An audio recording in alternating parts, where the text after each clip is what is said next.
Bu darsimizda game over trigger qilishni ko'rib chiqamiz. Demak, agar e'tibor beradigan bo'lsak, player game obyekti ikkita narsaga teginishi mumkin. Bu birinchisi, demak, yerga tegishi mumkin va obstacle-ga tegishi mumkin. Yerga tekkanida hech narsa bo'lmaydi, ya'ni sakrab ketaveradi. Qachonki obstacle-ga tegsa, game over bo'lishi kerak. Demak, agar esingizda bo'lsa, player controller skriptining ichida biz collision detection yozganmiz mana. On collision enter. Qachonki yerga tekkanda, demak, is ground ni yana true qilib qo'yamiz. Bu yerda yerga tegishi tekshiryapmiz.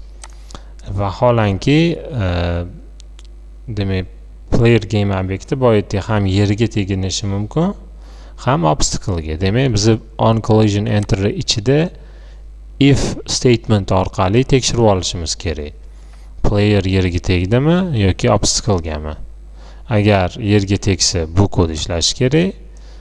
Obstacle-ga tegsa, game over bo'lishi kerak degan. Bu yerda ikkita if else statementni biz yozishimiz kerak bo'ladi. Xo'sh, qanaqa qilib tekshiramiz qaysi obyektga tegayotganligini? Buni tekshirish uchun mashhur yo'l usullaridan biri bu trigger orqali, adashib ketdim, tag orqali. Misol uchun groundda tag bor, tag qo'yilmagan, playerga qarasak qo'yilmagan. Yoki obstacle olib qaraydigan bo'lsak, mana prefab folderining ichida tag berilmagan. Shuning uchun demak biz tag berishimiz kerak. Untagged nima degani? Tag berilmagan degani. Bu yerda mana bir qancha taglar bor. Bu default Unity editor o'zi yaratgan taglar. Lekin bularning birortasi bizning groundimizga mos emas. Shuning uchun add tag, yangi tag yaratamiz. Mana tags listini chiqarib berdi. Plusni bosamiz va bu yerga ground deb yozamiz, save. Va yana bitta tag yozamiz. Bu obstacle uchun bo'ladi. Obstacle, save. Ikkita tag yaratdik. Endi ground bosib, tagga bosadigan bo'lsak, mana biz yaratgan ground tagi bu yerda listda ko'rinyapti. Buni groundga qo'shamiz, save qilamiz va prefab ochamiz. Obstacle 2 marta bosamiz va bunga ham endi obstacle deb tagga beramiz. Ya'ni tag bu shunaqa narsaki, uni unique ID'si hisoblanadi. Har bitta game objektning o'zini unique ID'si bor.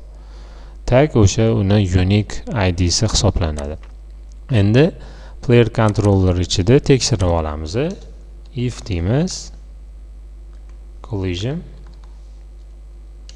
dot game object compare tag. Agar o'sha urilgan game obyektni tagi ground bo'ladigan bo'lsa, ground. Demak, is ground true ni yozamiz bu statement ichiga. Bu yerda mana type'da farq, misol uchun grounds qilib ko'prikda yozib qo'yadigan bo'lsam, lekin bu yoqda Unity'da agar u s bo'lmasa ishlamaydi. Ground s yo'qda, ground o'zi birlikda yozilgan. Qanaqa yozilgan bo'lsa, xuddi shunaqa yozilishi kerak. Agar bitta ikkita harf tushib qolsa yoki qo'shilib qolsa ham bu ishlamaydi. Else if yana tekshiramiz.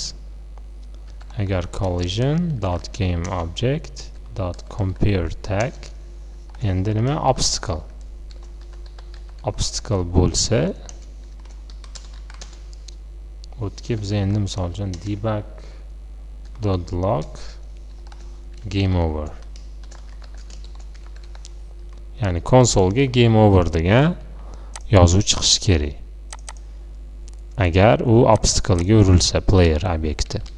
Mana shu yerda booleanni ishlatib ketsak bo'ladi. Public boolean is game over deb barobar hozircha false bo'ladi. Buni qiymati false. Qachonki buni qiymati true bo'ladi, qachonki urilsa. mana bu yerga yozib qo'ysak bo'ladi. Bu keyinchalik bu o'zgaruvchini ishlatamiz. Is game over true bo'ldi. Save qilib endi ishlatib ko'ramiz. Game mana player qiladigan bo'lsak, is ground true, is game over false turibdi. Playni bosaman. Qachonki mana obstacle ga urilganida nima bo'ladi bizda? Konsolda game over chiqadi va playerda is game over true bo'lib qoladi. Hozir false turibdi, game over yo'q. Mana tekshirib ko'rsak bo'ladi. Sakraymiz. Mana hozir endi obstacle ga uriladi. Mana pauza qildim, urilganidan keyin ko'ryapmiz, true bo'lib qoldi, game over chiqdi. Demak, bu darsimizda qanaqa qilib collision enter ishlashi va tag orqali obyektlarni qaysi biriga tegmaganligini ajratib olishni ko'rib chiqdik. Darslarni kuzatishda davom etinglar.